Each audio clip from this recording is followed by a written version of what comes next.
I recently had the opportunity to interview Teresa from Dr. Barry's PhD community. Teresa suffered from many health issues and was even plant based for about a year or so. And then she found the carnivore diet in Dr. Barry, and she healed several issues, including fibromyalgia, and also lost a lot of weight. I hope you enjoy this interview with Teresa as much as I did. Welcome back to the show. And today I have a special guest. This is Teresa. Teresa is part of Dr. Barry's Proper Human Diet community. So thank you for being on the show, Teresa. And I wonder if you can tell us a little bit about yourself and your journey to where you're at now. Okay. I was, like most people, a sad eater. I was starting to get the usual complaints around mid to late 30s, fatigue. My cycle wasn't quite right. Just little things that were annoying me, I guess. Not enough to, go into the doctor to get medication for anything. And the pounds started creeping up because I never really lost much of the baby weight, just kind of stuck after the third one. And, usual complaints that I think most people go through. When I was 38, I lost my gallbladder. And I got a lot of advice from doctors, which turned out to be wrong. I asked, do I need to take a supplement for the rest of my life because I don't have a gallbladder? And they assured me, no, your liver will make bile just fine and you have nothing to worry about. Well, no. I suffered probably the worst year of constipation I think any human should ever have to go through. It was just constant pain. It wouldn't stop. And a lot of times I was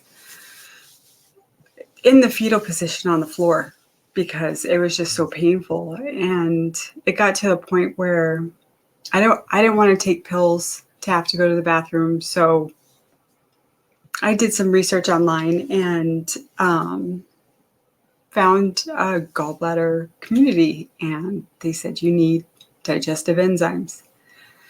So right away, I take the digestive enzymes and I never have constipation again. So as you can tell, I probably don't have a lot of trust in doctors. So yeah, and after that, things were getting just a little bit worse. I was napping more during the day, so the fatigue was getting worse, and I just wanted to feel normal again.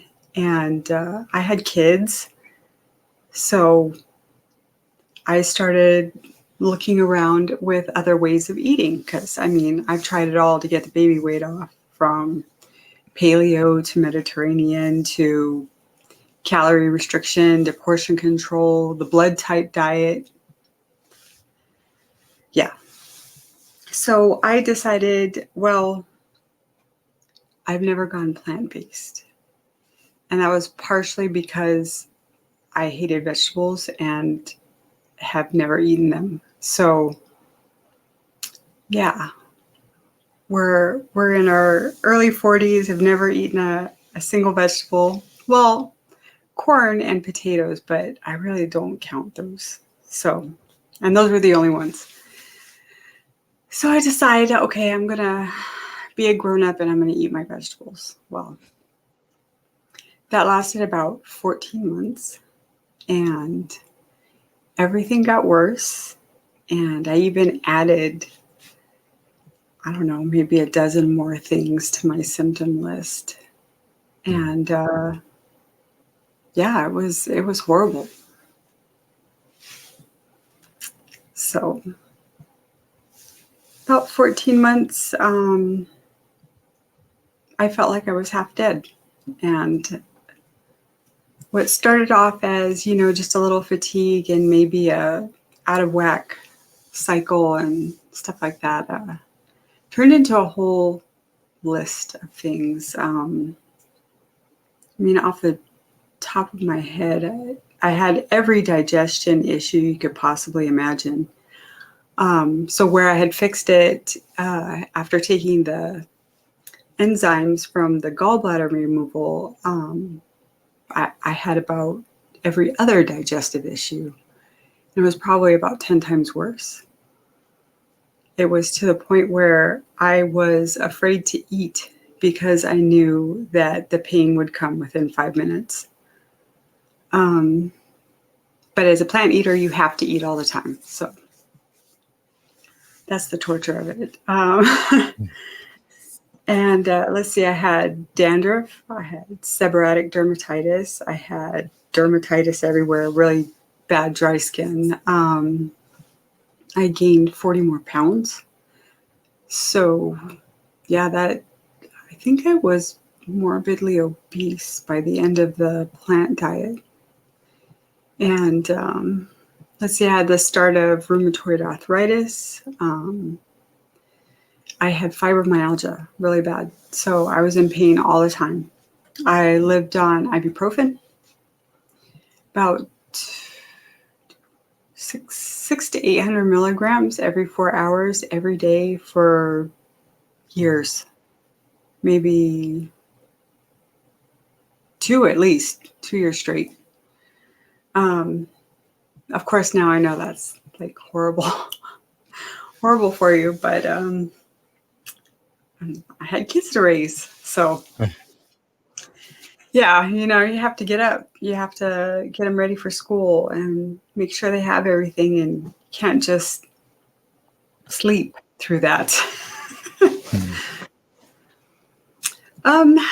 But yeah, at the end of that, I had enough. We ordered Denny's. I got the biggest burger they had, which was the slam burger. And it was really good. And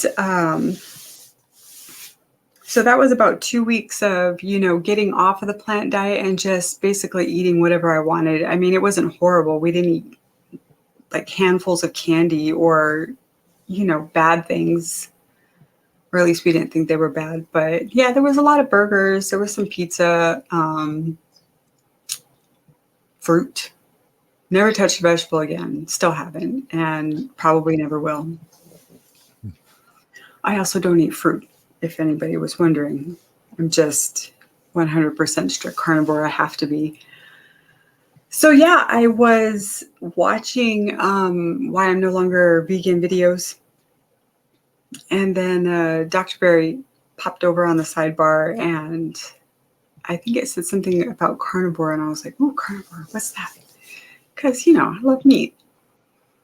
And so I clicked on that, and then I was hooked.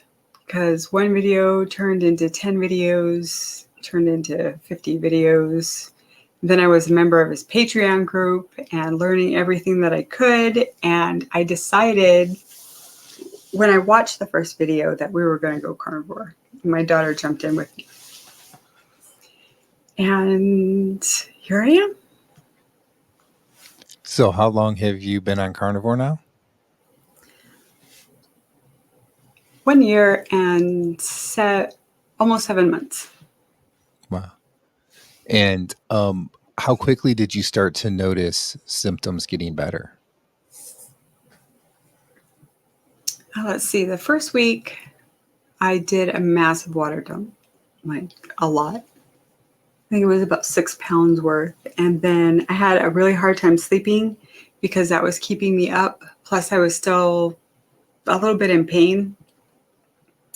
So I think the second week is when I started noticing, hey, I'm sleeping through the night. I feel rested, and the energy came, and I was just like, whoa. Because the plant diet, it would take me 2 hours to wake up after about 8 hours of sleep. And I was really stiff and in pain. So it took that 2 hours to not only wake up, but to kind of loosen myself to where it was comfortable to even walk around. And that was gone. and I was popping out of bed, like ready to go. And I haven't experienced that in decades. Hmm.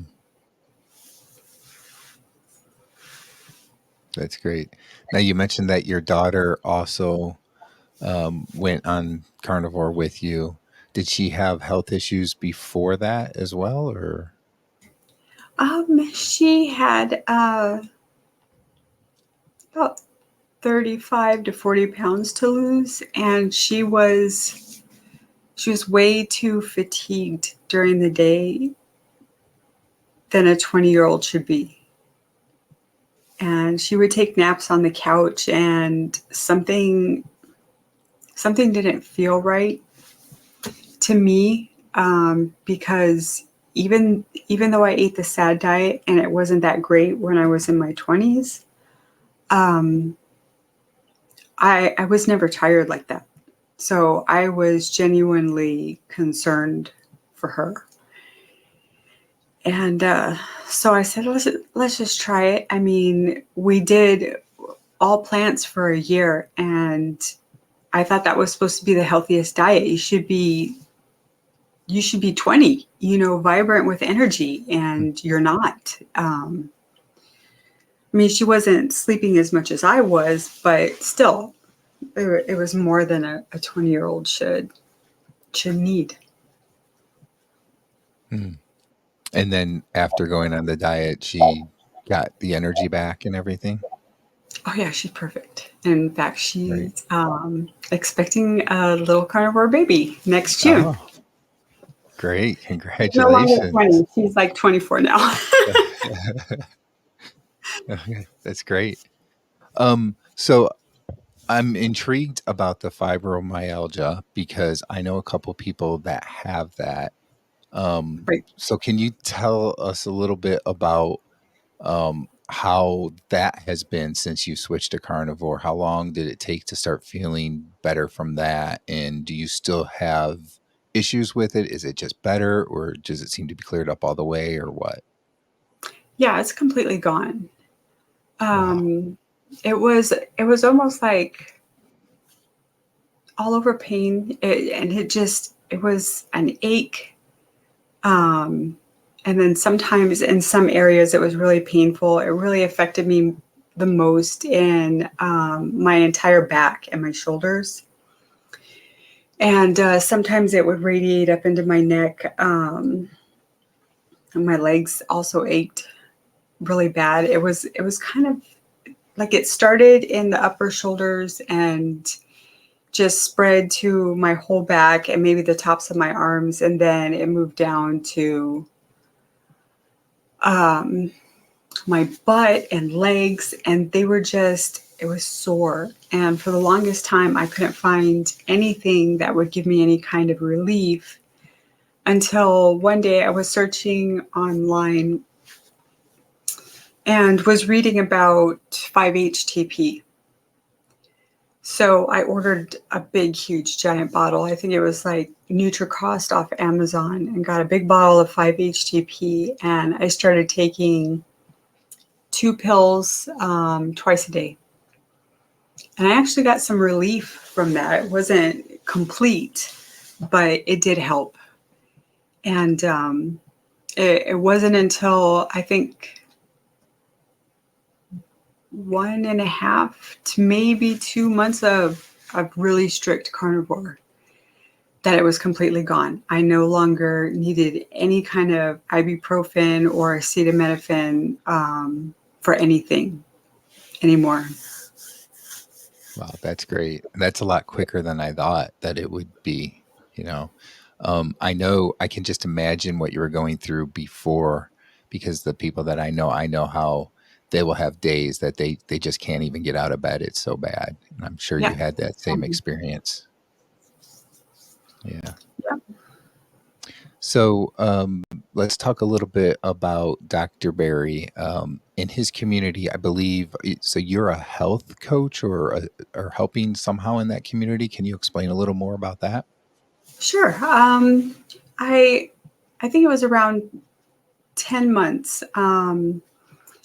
I uh, I got on a Zoom with Dr. Barry when you're a member, you get various private lives, and he does do a Zoom once a week. And for the most part, I asked a question in the beginning every week, and it got to the point where I didn't have any more questions for him. And when I hit 10 months, I had dropped 100 pounds and then realized I have no complaints, period, about anything. And so I got on the Zoom that night to tell him, because he loves hearing that kind of stuff, by the way. And so I told him, I did this and reversed all of this, and thank you. And he's all like, well, what are you thanking me for? You did all the work. I was like, will you just take the thank you? And so, yeah, I basically told him, I have no complaints, but I want to stay in the community and help others. And it was shortly after that a couple of the mentors contacted me and asked if I would be interested in being like I couldn't be a mentor right away, so that they made me an advisor. And I was like, sure, I can help with a lot of things as far as, carnivore and keto. So I would love to help, because I know where I started. And if I can help one person get out of that kind of misery and completely change their life, then, I mean, who wouldn't do that? So that's what I did. And I went to, or I signed up to be a primal health coach with Primal Institute, and I got certified. And so, yeah, now I'm a coach on Dr. Berry's site, and I help people get their health back, get their lives back. That's great. Now, if anybody that's watching wants to contact you for those services, where do they have to go for that? Do they go to Dr. Berry's site, or do they go to you? How does that work? Yeah, you can find me pretty much every day on Dr. Berry's site. And he has different levels that are available. So I think the first level starts at $5 a month, and the highest is 20. Or yeah, so you can choose which level you want to participate in his site with. And so the $5 level, you get like an extra life with Dr. Berry. It's not public, it's just within the community. And then I think the next one up is $12, and that will get you 2 extra lives a week. And the $20 one, you'll get the 2 extra lives plus the Zoom meeting. And you get to ask your questions to Dr. Berry face to face, and it's really great. On top of that, you have access to over 6,500 people that are currently on the PhD spectrum, as well as about 8 or 9 coaches. So you're pretty well covered for $5. Oh. And on that, he does both people that are trying to do low carb, keto, and carnivore, right? So there's different coaches that probably help with depending on what you want to do, or how does that work? Well, all of us coaches are pretty much versed on the entire spectrum from keto, ketovore, and carnivore. So I was on the lion diet for 5 months, so I can help you with anything. Cool. Okay. Well, except medications. I can't do that. Not a doctor. Of course. Okay. So let's talk a little bit about how you do things. So you're eating your plan for eating. I know Dr. Berry always talks about eating until you're comfortably stuffed, and then don't eat again until you're hungry, right? So Right. how do you, what's your approach for that? How do you do that? I did exactly what he said, and that's how I still do it. Of How course, does that come now out for you? I'm sorry. How does that work for you? Is it like once a day, twice a day? Does it depend on the day, or how does that usually it work for you? depends. Yeah. Okay. So in the beginning, I really couldn't listen to my body. I was so hungry that I just gobbled everything I could. So the beginning of my journey was more like I ate 3 to 5 times a day, and it was a lot of food. And I think by a month, I was down to 3 meals a day, and then it got smaller and smaller. So 2 meals a day, and then I was man for probably about 6 or 7 months. And 5 of those months, it was strict lion diet because I had started reacting to chicken, bacon, and eggs and butter. So the butter I wasn't really surprised about because I've always had issues with dairy. But I was kind of surprised about the eggs and the chicken and bacon.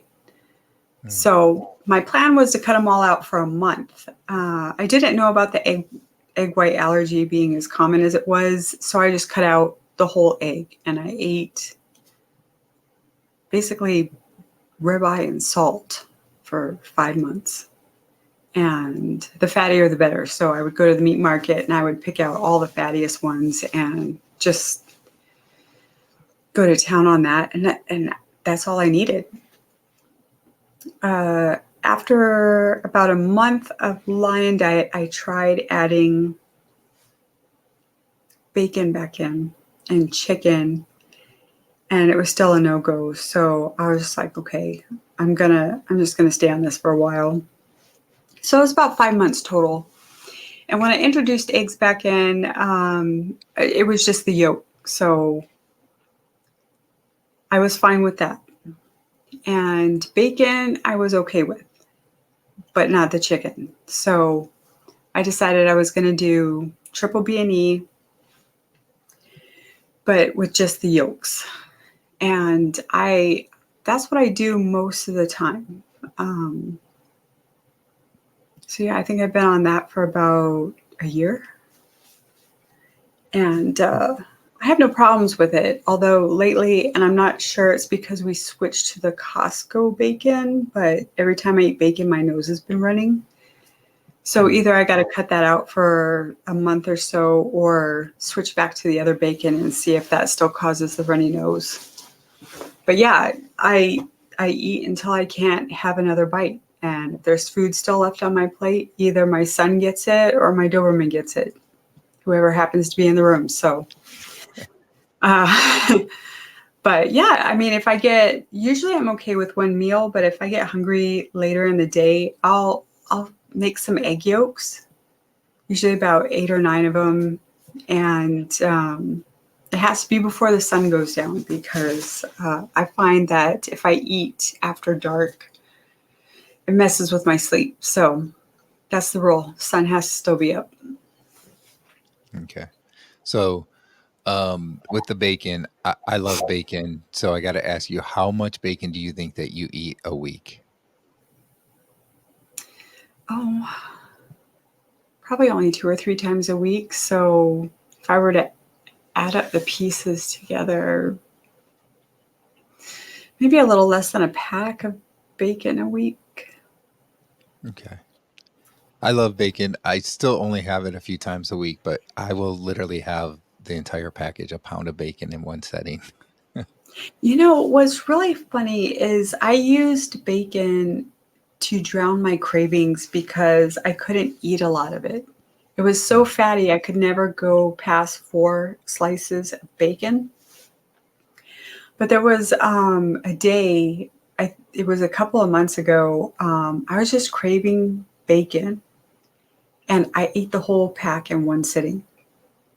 And to this day, I still don't know how I did that because I could never eat more than 4 pieces at one time. So I think that was like 12 pieces.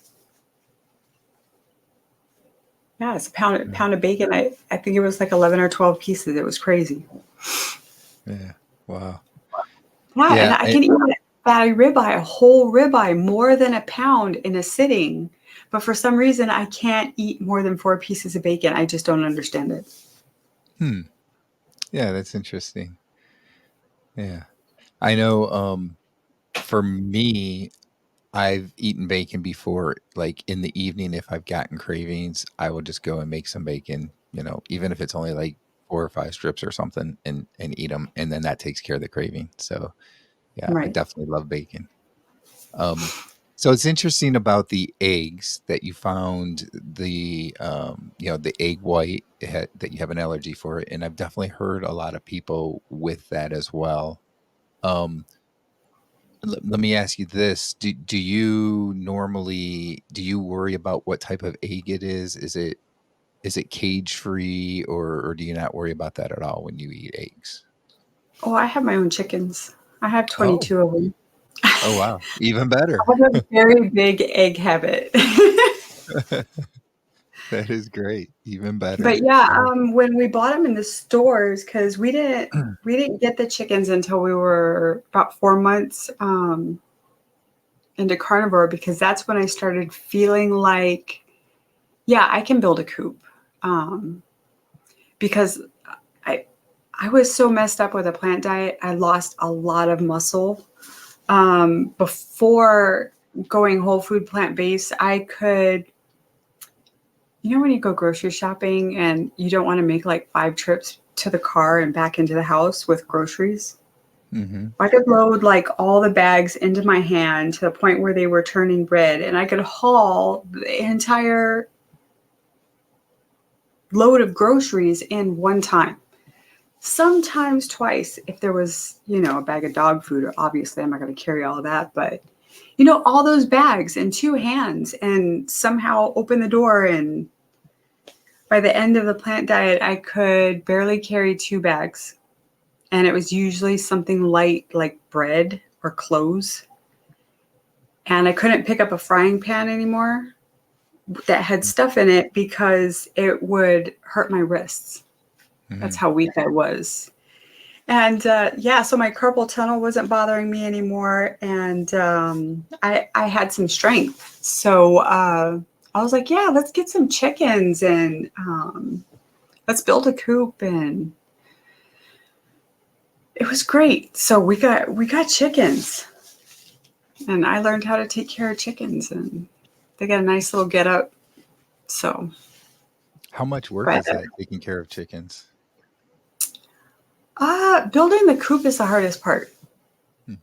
It really is. They take care of themselves. You put a feeder in there, and they have 5-gallon waterers, and we load those up with electrolytes because the desert's hot. So, but you just fill everything up, and I mean, you don't really need to do anything else except clean their coop out every morning. That takes literally 5 minutes, and there's 22 chickens. You just because they sit up on a roost and they just poop at night when they're sleeping, I guess. So you just take a shovel and you go down the line. It's all in a nice little row, and you scoop it up and you're done. 5 minutes, really. And yeah, I mean, I personally spend more time with them because they're kind of cool. Like a couple of them are buddies with me.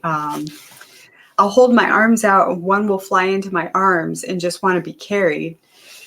And there's a Cochin, Hazel. She will not go into the coop at night until I come in there and make sure everybody's locked up. And then I hand carry her all the way around to the human door of the coop, and then nicely place her on her roost. But that is our nightly ritual. So yeah, they're really cool. Wow. So you mentioned electrolytes for your chickens. Do you do electrolytes as well? I do. I I've heard that eventually you may not need them anymore, uh, but I still need them. Um, so usually, what I do is I'll take this And I'll do a scoop of Redmond Relight and a scoop of Keto K1000 and just sip it during the day. Sometimes I throw some Keto Chow Daily Minerals in there, but they're kind of expensive. So, and I don't think I really need them if I'm, drinking that and taking iodine and stuff. So, and salt. Salt is really big for me. I'm an extremely salty person, and I will have anywhere from 6,000 to 7,000 milligrams a day of sodium. Sometimes more if I work out or it's really, really hot. Yeah.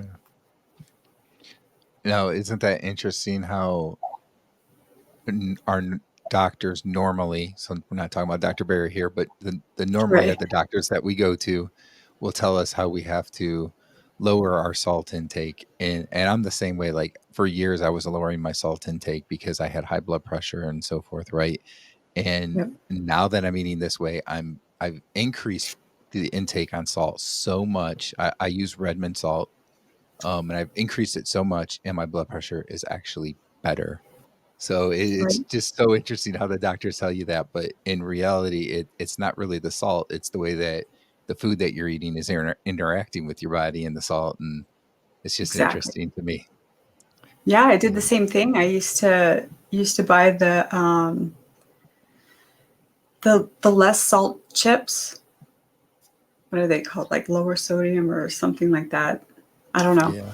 But, because I mean, that kind of information is everywhere. You see it on TV, you hear it on the radio, your friends talk about it, you hear it every time you go to the doctor.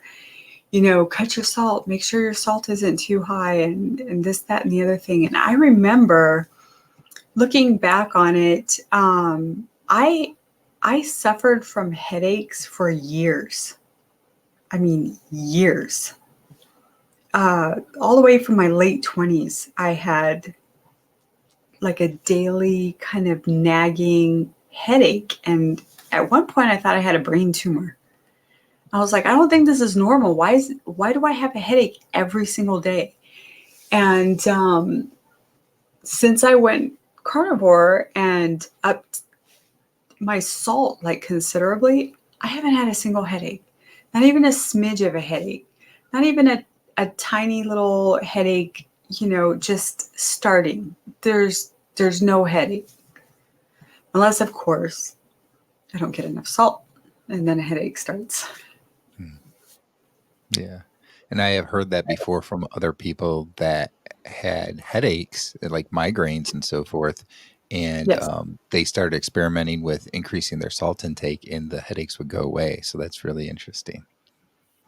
Yeah. As soon as I saw that interview that Dr. Berry did with Dr. James D. Nicolantonio, I bought his book, The Salt Fix, and I'm actually now reading The Mineral Fix. The guy's brilliant, and everything that he said about salt in his book was absolutely true, and it's true for me. I'm considered a very salty person, I guess. It takes more salt than it does for my husband or my daughter to really get my energy where it's supposed to be and to not have a headache. I also didn't know at the time, but I would be in a seated position, and when I stood up, I would get a little lightheaded. That's salt too. I had no Mm. idea. Mm. Wow. Yeah. I didn't know that about salt either, that you would get lightheaded. That's from Yeah. low salt, right? Yeah. Yes, that's from Yeah. low salt. So if you bend over and pick something up and then you stand up and you feel a little lightheaded, that's low salt. Also, like a squat position. I know that squatting isn't like a really big Western thing. I'm actually Japanese, so I do everything that's low to the ground in a squat.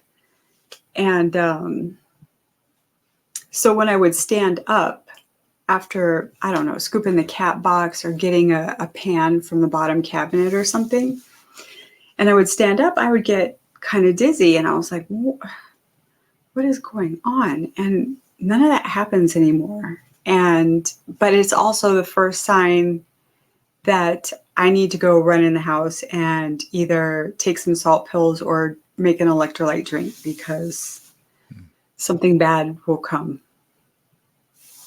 Yeah. So kind of on the same type of subject here, let's switch a little bit to water. How much water would you say that you drink in a day? That varies too. Arizona summer can be quite brutal. I could easily go through 3 or 4 of these a day. I also have a bigger canteen that is double that. So about, I think it's 64 ounces. And in the summertime, I could drink 2 of those a day. When it's not that hot or I stay in most of the day, sometimes I won't even finish one. You just go by thirst, really. I know one time I thought, well, maybe I'm drinking too much water. And I never drink plain water, by the way. In fact, I don't recommend that anybody do that because you're just diluting your electrolytes, and that's a waste of money because those things are expensive. But so I thought maybe I was drinking too much, and I don't think I was having any of the symptoms or whatever. And I was like, well, let me back off a little bit and drink less. And it didn't work out. So instead of sipping all day, I went like hours without taking a sip at all. And by the end of the evening, I was so thirsty. I was just chugging it and chugging it. I was like, why am I so thirsty? I don't think I went that long without water. And yeah, so sometimes you're not just mindlessly taking a sip. It's your body, just sip it all through the day and you should be good. Yeah. Chugging water before bed is no bueno. How about coffee? Do you drink coffee at all? I've never ever liked coffee. I Wow. call it seed water. So I was beginning to think I'm the only other person or the only person out there that doesn't drink coffee. So it's good to know that there's somebody else that doesn't drink coffee.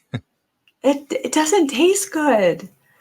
I think I've only had it like 3 times in my life, and all 3 times I had to load it up with sugar and like flavored creamers to make it palatable. I think it's gross. Mm. I just don't like It, coffee. I can't get past the smell. It's so strong, the smell to me that, somebody else in the house is making coffee and I smell it right away. And I'm like, oh no, there's coffee again. Well, see, here's where you're going to think I'm weird because I actually love the smell of coffee. And when we're in a grocery store and we pass the coffee aisle, I'm just like, that smells good. Yeah, I like the smell, but I hate the taste. And I'm so sorry if your viewers just love coffee. I know there's lots of you out there. If you love your coffee, have your coffee. I just don't like it. Yeah. So how do you tackle going out to eat, or do you not go out to eat? Do you always just eat at home? I mostly eat at home, but I have my favorite places.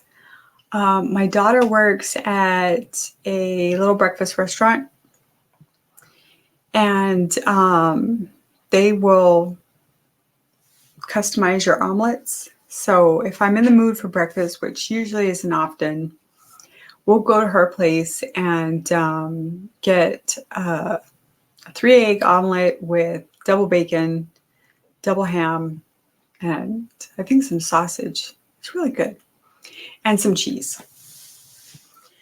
And if I want to go out for dinner, the only place that doesn't give me any kind of reaction is Texas Roadhouse. I did go to Longhorn a couple of times, but I think they pepper the steak, and pepper really bothers me. And I don't know for sure, but I I get it like a stomach reaction. It's not bad. It's definitely not like how I reacted to plants or anything like that. But I know it's there because I don't feel anything anymore when I eat. So if I feel like the slightest little thing, then I notice it. So yeah, Texas Roadhouse. I get the 20-ounce bone-in ribeye.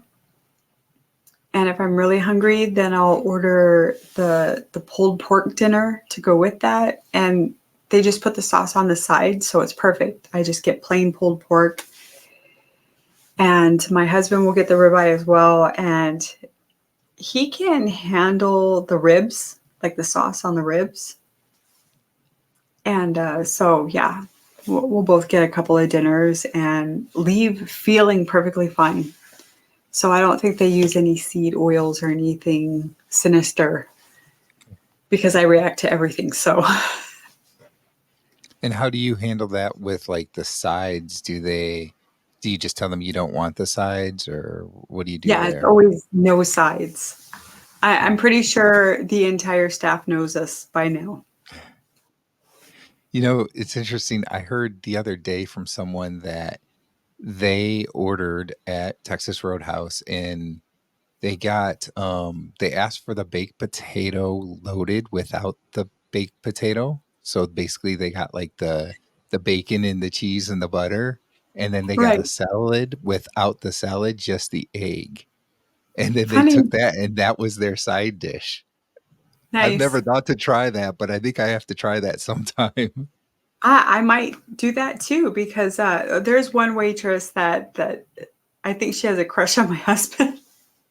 But he'll ask her for a little a bowl of the bacon bits that they put on the cheesy fries and the baked potatoes, and he'll sit there and sprinkle that on his steak. And I was like, you're a weirdo. I'll just eat the bacon out of the bowl. And Yeah.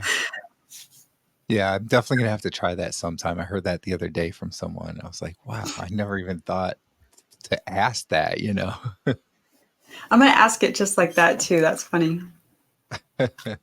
You have to let me know how it goes. I will.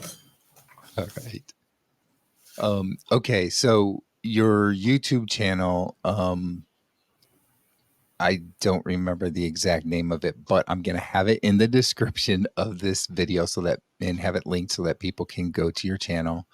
Do you want to tell us a little bit about your channel and why you're doing your channel now? Sure. I will warn everybody. I'm just starting out, and I had like public speaking issues. So it's a little bit cringy. I'm sorry, but there is good info in there, I promise. And I started it because I remember how I started. I mean, I was binging why I was no longer vegan videos, and then he just popped up there.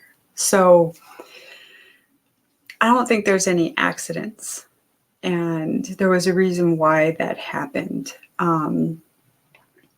So I thought, uh, I should start something like that because what if it just happens to pop up for somebody and that person is sick and suffering?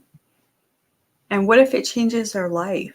I, I, I don't want to be famous, but I want somebody to have that accident too.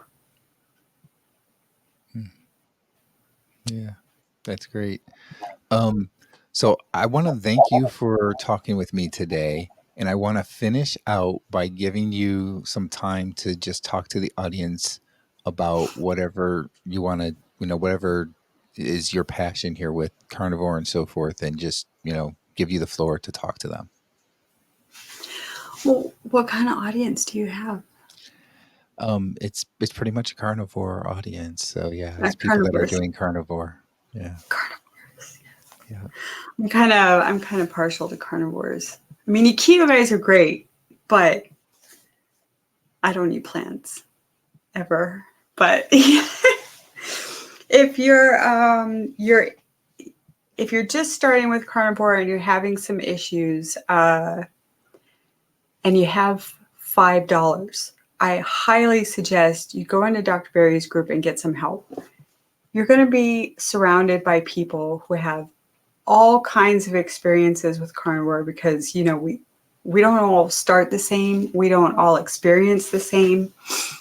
So if you want a very diverse group of people where you can ask your questions and, like 20% of them, yeah, that's happening to me too,